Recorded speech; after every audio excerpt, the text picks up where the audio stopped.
All right, third graders, today we are going to be working on theme, message, lesson, moral. Remember, all those words are synonyms. They all mean the same exact thing. Okay, so what is the central message?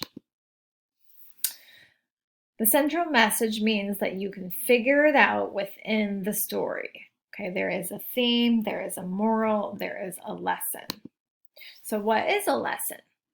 A lesson is what the story can teach us. Here are some examples down at the bottom. Do your best, be nice to others, tell the truth, never give up, be a friend, and be brave. Remember that the lesson, the theme, the moral, or the message isn't anything to do with the characters in the story. It's based on what the author is trying to teach you from what those characters are doing in the story. All right, let's take a look at story number 1. I'm going to be reading out loud and you can be following along with me. Danny saw his friends playing on the classroom iPad. He knew he wanted a turn. He decided to tell the boys that his teacher said it was his turn. The boys felt sad, but still gave Danny the iPad. The entire time Danny played on the iPad, he felt guilty for telling a lie. He went to the other boys and gave them the iPad. He also told them he was sorry for not being honest. All right, if you had to think about that, what do you think the author is trying to get across to us? Well, Danny did feel really guilty for lying, and he had said, I'm sorry, because he ended up lying. So this lesson is telling us that you should not lie. Do not lie. Okay, then you won't have to be guilty or feel guilty, and you also won't have to apologize. Okay, let's look at story number 2. I'll be reading it out loud. You can be following along. Jill had homework for math, reading, and writing. Her friends asked her to come over after school. Jill knew she really needed to do her homework, but she didn't want to miss out on playtime. Jill asked her mom if she could go to her friend's house. She asked if she had homework, but Jill said no.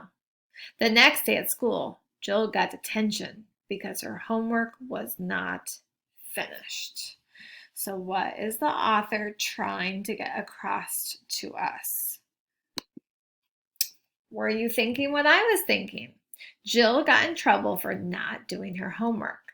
That means that the lesson is do your homework. And I obviously would give you points at school for doing your homework. So you know exactly what that's like. All right, let's do one more together and then I'll give you your assignment for today. All right, story number 3. I'll be reading it out loud and you can be following along. Ben knew the school rules on the playground. You were not supposed to hang from the monkey bars unless there was a teacher around.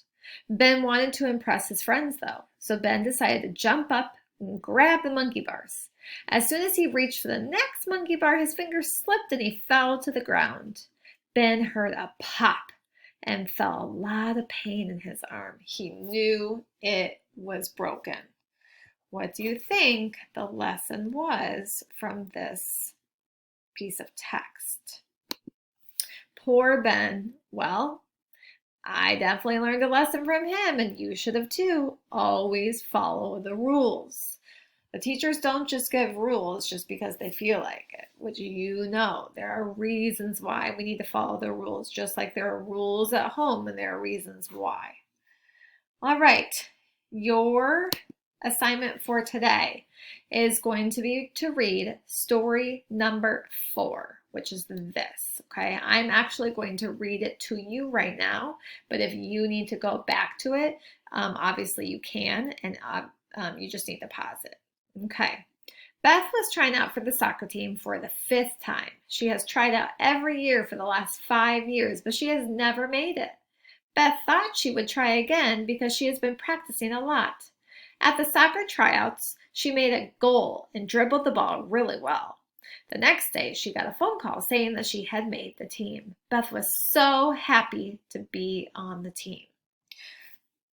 All right, so again, you're going to be using story number 4 about Beth to do your assignment. You're going to have 2 different tasks. All right, task number 1. On Class Dojo, you're actually going to send me a video, which most of you have not done yet, telling me what the theme is for that 4th story about Beth. Okay, you're not going to do it on a piece of paper.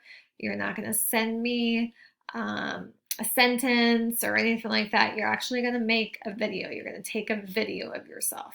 Some of you have sent me videos in the past doing things or asking questions, but some of you have not. So this may be a first for you, and some of you, you've done it before, so you know exactly what to do. Task number 2, you are going to go into Google Classroom. There is going to be a Google slide there for you. You are going to have to tell me the name of your book, the theme of that book, and the clues that helped you figure out what the theme is. Because each time I read story 1, story 2, and story 3 to you, I was going over little hints as to what told us what that theme or message or lesson was. Okay, so 2 different tasks. Again, you're going to be looking at story number 4.